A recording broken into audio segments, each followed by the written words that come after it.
Lakini katika kikao hiki bodi ya ligi ilichokaa, kuna habari kama huzijui, ndani hawakukubaliana.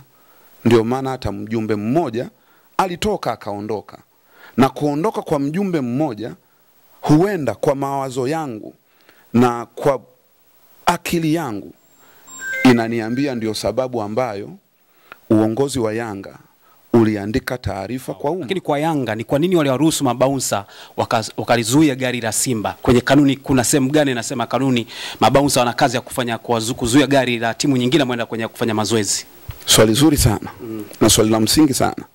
Kwa hiyo nguvu kubwa ingeanza kushawishi uongozi wa Yanga uridhie mechi kuahirishwa, kwa sababu Simba tayari walishasema hawatacheza leo. Kwa hiyo Simba alikuwa ameshaahirisha mechi. Lakini kitendo cha bodi ya ligi kuahirisha, huenda wamepokea maelekezo kutoka Simba, kwa sababu Simba ilishasema kwenye taarifa yake rasmi kwa vyombo vya habari, imesema haitacheza mchezo huu. Na ndio maana huenda bodi ya ligi ikaahirisha kwa kupokea maelekezo wapi?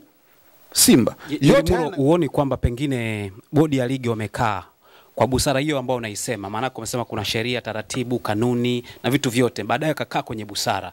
Kwa sababu ukiangalia Yanga ndio ambao walikuwa wenyeji wa mchezo. Na tayari toka jana kulikuwa na masuala ambao watu wanazungumza mechi haipo. Manake kuna baadhi ya watu ambao washajitoa kabisa kutokwenda uwanjani. Pengine waliona mapato hayatatosha kwa Yanga, watu wengi hawataenda uwanjani kwa sababu kuna wengine wana mashaka. Na upande wa Simba mashabiki wangeza kususia kwenda uwanjani.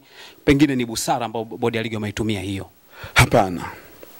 Kwangu naona haikutumika busara ya namna hiyo. Bwana, kama ushaye kusikia neno Ngariba, basi niko kwa Ngariba hapa kuweza kuzungumza naye baadhi ya mambo ambayo kama ambavyo unafahamu ni mdau mkubwa sana kwenye masuala mazima ya mpira wa miguu. Sasa niko naye hapa, utakuwa unafahamu jina lake kamili anaitwa nani, lakini mimi namuita Ngariba kwanza. Ngariba, heshima yako. Mimi naitwa Jerry Muro. Mimi naitwa Jerry Muro, mdau wa soka, mwana familia ya mpira. Na tunaupenda mpira wetu wa Tanzania. Lakini kuna jina la Ngariba ili si imekwaje Ngariba? Hilo kuna mtu alinipa kipindi kile niko msemaji. Kwa sababu kulikuwa kuna kampeni ya kupambana na mangariba. Okay. Kipindi kile cha kuzuia ukeketaji. Na mkeketaji mkuu anaitwa Ngariba. Sasa wakawa wanasema inzile wewe uko unafanya kukeketa wenzio, maneno kama hayo yalikuwa ya utani. Kwa hiyo lile jina likashika kasi, basi baadaye tukaliacha. Oversuddenly ndio hili sasa unatukumbusha hapa kwamba kumbe lilikuwepo, lakini sasa hivi tunasimama mstari wa mbele kumsaidia rais kupiga vita vitendo vya ukatili wa kijinsia. Kwa sasa hivi tuko tunakwenda mbele. Hongera sana kwa mambo mengi ambayo unafanya, lakini moja kati ya jambo ambalo nimekutafuta ni kuhusiana na swala hili la kuahirishwa kwa mchezo wa Yanga na Simba. Yanga akiwa wenyeji na wewe ni mdau mkubwa ndani ya Yanga, ushakuwa msemaji. Ili umelipokeaje? Naona lilikuwa sawa sawa au kuna namna nyingine itakiwa ifanyike? Cha kwanza nilikuwa napitia hapa, hata wakati unaniuliza, nilikuwa naangalia muda huu ndio muda ambao mchezo utakiwa huo unaendelea kuchezwa. Majira haya. Lakini jambo ni mida kama saa 1 na kitu hivi. Na sasa hivi ni saa 1 na dakika 35. Kwa hiyo ni muda ambao tulitegemea Watanzania watakuwa wako uwanjani, tunapata burudani, au tungetegemea tungekuwa tuko majumbani na katika maeneo mbalimbali. Lakini jambo halikuwa hivyo lilivyokuwa. Na hata tukiangalia taarifa hapa ambazo tunaziona, cha kwanza ni masikitiko. Lakini pia taarifa iliyowekwa kutoka bodi ya ligi inasema kabisa kwamba moja kati ya sababu za mchezo kutokushindwa kufanyika ni wenzetu wa Simba kutokuruhusiwa kuingia kufanya mazoezi. Na bodi ya ligi ikaenda mbali ikasema, nitanukuu, klabu ya Simba haikutoa taarifa kwa mamlaka husika zinazosimamia uwanja wa Taifa, japo kikanuni klabu ya Simba ilipaswa kwenda kufanya mazoezi. Moja kati ya taarifa ambazo bodi ya ligi imetoa, cha kwanza inaonyesha wamehairisha mchezo huu kwa sababu cha kwanza wametambua na wamesema kwenye taarifa yao ambayo tunaisoma hapa kwenye mtandao kwamba klabu ya Simba haikutoa taarifa kwa mamlaka husika zinazosimamia mchezo. Na kutokutoa taarifa kwa mamlaka husika zinazosimamia mchezo ni utaratibu. Japo kikanuni Simba ilikuwa inapaswa kwenda kufanya mazoezi. Lakini ili uende kufanya mazoezi lazima utoe taarifa kiutaratibu. Kwa hapa tuna jambo la kwanza. Kuna kanuni, kuna utaratibu.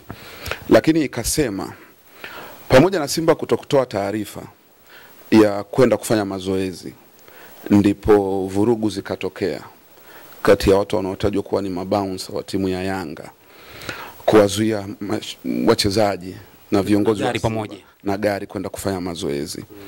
Na bodi ya ligi ikasema inahairisha mchezo huu kwa sababu inataka kuchukua muda kuchunguza yale matukio yaliyotokea pale mlangoni. Matukio yaliyotokea mlangoni, sio kuchunguza kwa nini klabu ya Simba haikufanya mazoezi. Kwa sababu bodi ya ligi imesema klabu ya Simba haikutoa taarifa. Na mimi naamini wangetoa taarifa, wangeandaliwa mazingira wezeshi ya kwao kwenda kufanya mazoezi vizuri. Kwa sababu unapotoa taarifa unamwambia yule mwenye facilities, mwenye uwanja aandae sasa kuanzia nyinyi kuingia, usalama wenu ndani mpaka kutoka. Lakini kwa kuwa hawakutoa taarifa, hilo halikuweza kufanyika. Kwa kuna sehemu kwenye utaratibu au kanuni zimesema watoe taarifa kwa muda gani? Kwa sababu taarifa unaweza kutoa wakati umeshafika, kwamba nimeshafika leo ni kutoa taarifa. Nalo inawezekana. Inawezekana pia hata unapofika unatoa taarifa. Na tuchukulie basi kwamba wametoa taarifa walivyofika. Kwa hiyo walipofika, walivyotoa taarifa, mazingira sasa ya kuandaa timu kuingia ndio hayo hayakuwa rafiki. Zikatokea vurugu, timu ikashindwa kuingia.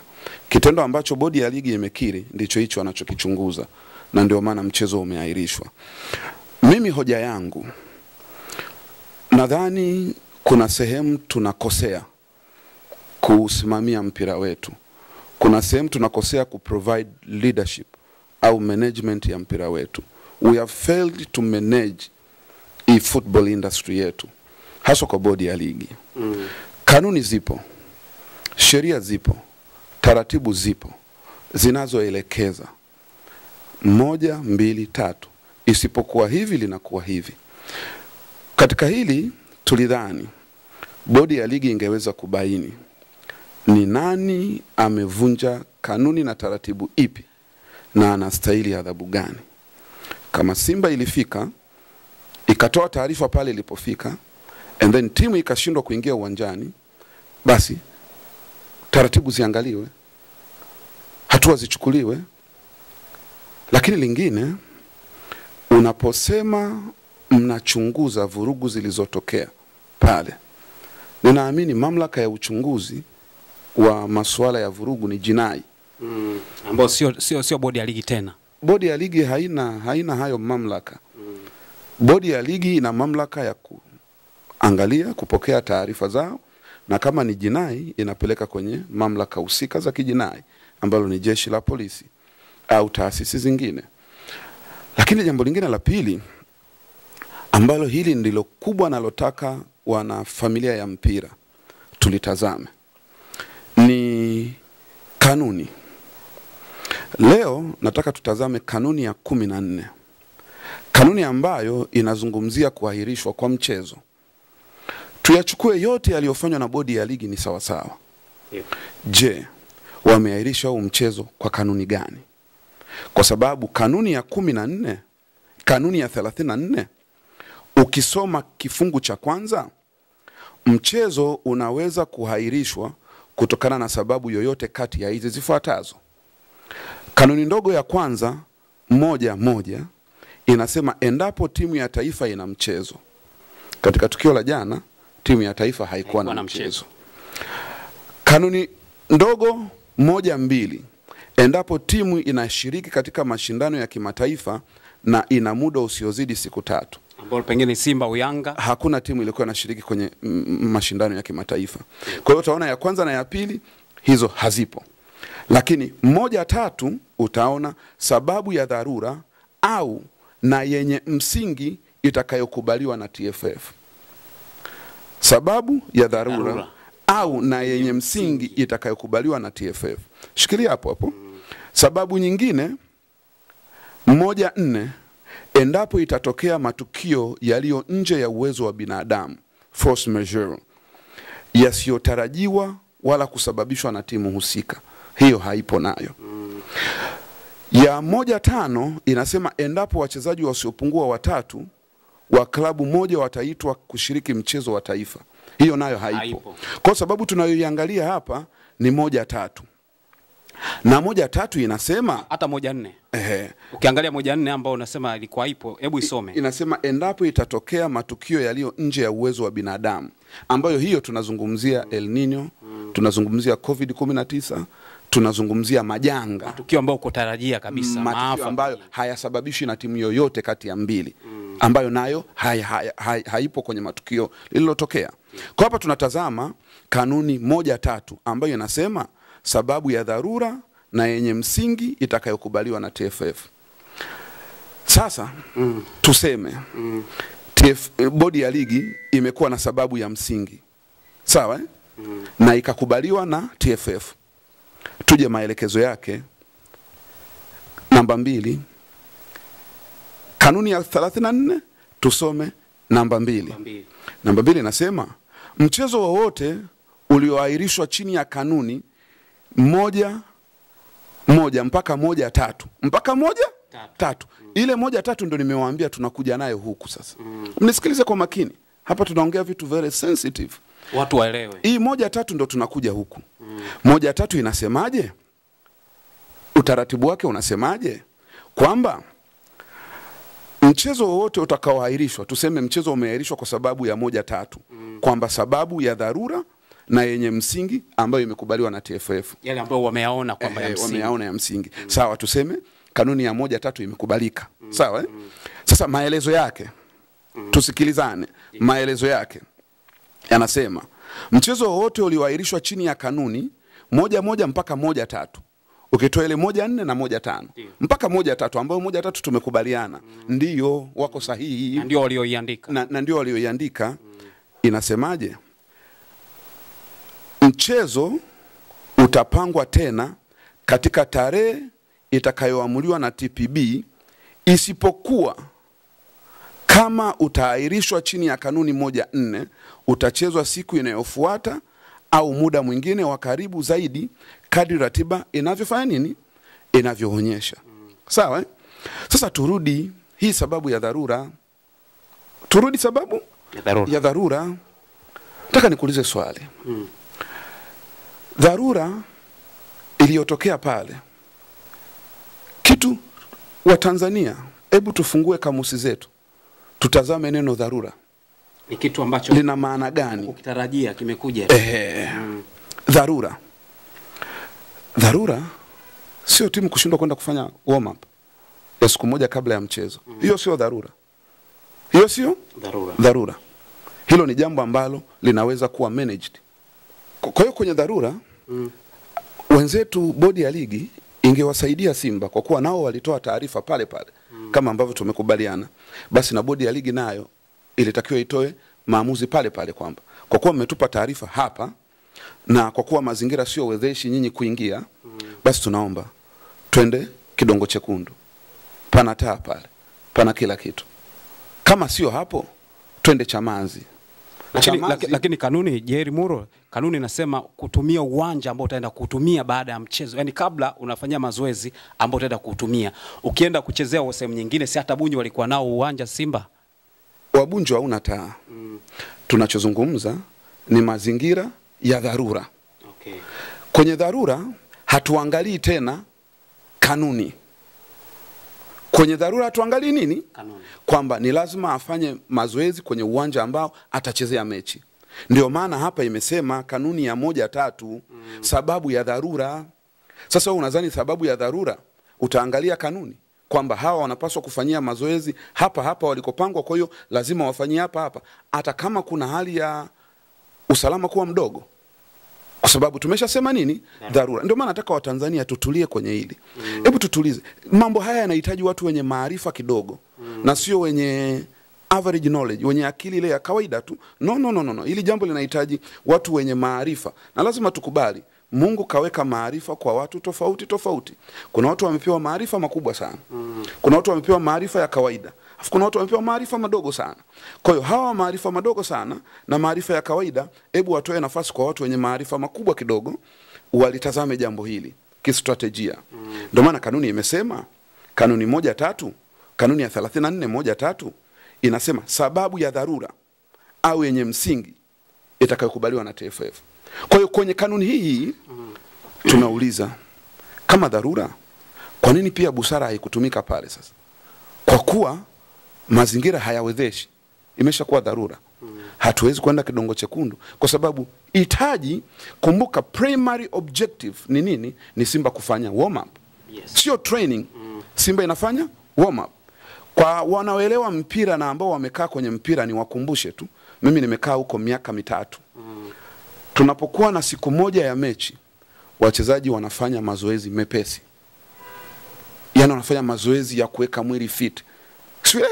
Piga huko.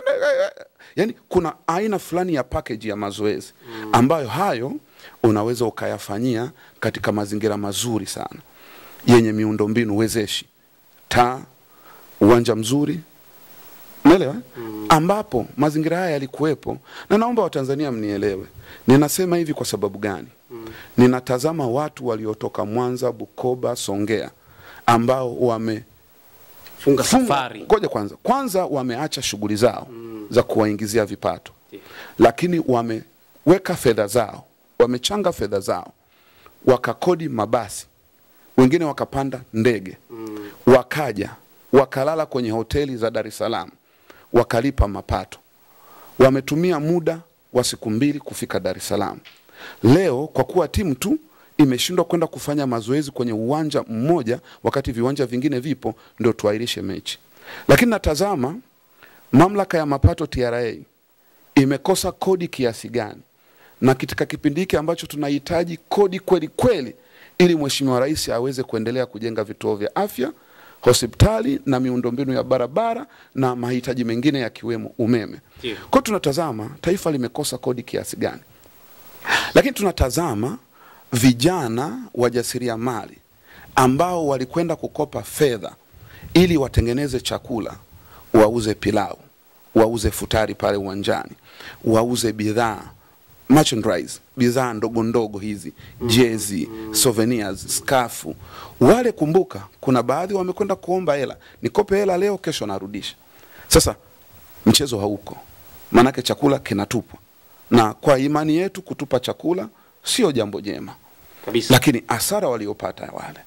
Lakini tunaangalia leo ilikuwa ni maadhimisho ya siku ya wanawake duniani. Tungeweza kuwapa heshima mama zetu kwa kuruhusu mchezo huu uchezwe ili watu wapate burudani. Lakini katika hayo tunajiuliza, iko wapi FIFA fair play? Je, alikosekana mmoja mwenye busara na kuwakumbusha watu, jamani, kuna fair play? Imetokea changamoto hii, tunaikabilije? Na muda ulikuwepo. Kumbuka wamelumbana masaa 2. Kwa hiyo pangepatikana busara, lile lisali moja lingetosha kutoa maamuzi kwamba kama hapa pako hivi, basi tuangalie utaratibu huu mwingine. Jerimuro, uoni kwamba pengine bodi ya ligi wamekaa kwa busara hiyo ambao unaisema? Maana umesema kuna sheria, taratibu, kanuni na vitu vyote, baadaye kakaa kwenye busara. Kwa sababu ukiangalia Yanga ndio ambao walikuwa wenyeji wa mchezo. Na tayari toka jana kulikuwa na masuala ambao watu wanazungumza mechi haipo. Manake kuna baadhi ya watu ambao washajitoa kabisa kutokwenda uwanjani. Pengine waliona mapato hayatatosha kwa Yanga, watu wengi hawataenda uwanjani kwa sababu kuna wengine wana mashaka. Na upande wa Simba baadhi ya wachezaji mashabiki wangeza kususia kwenda uwanjani. Pengine ni busara ambao bodi ya ligi wameitumia hiyo. Hapana. Kwangu naona haikutumika busara ya namna hiyo.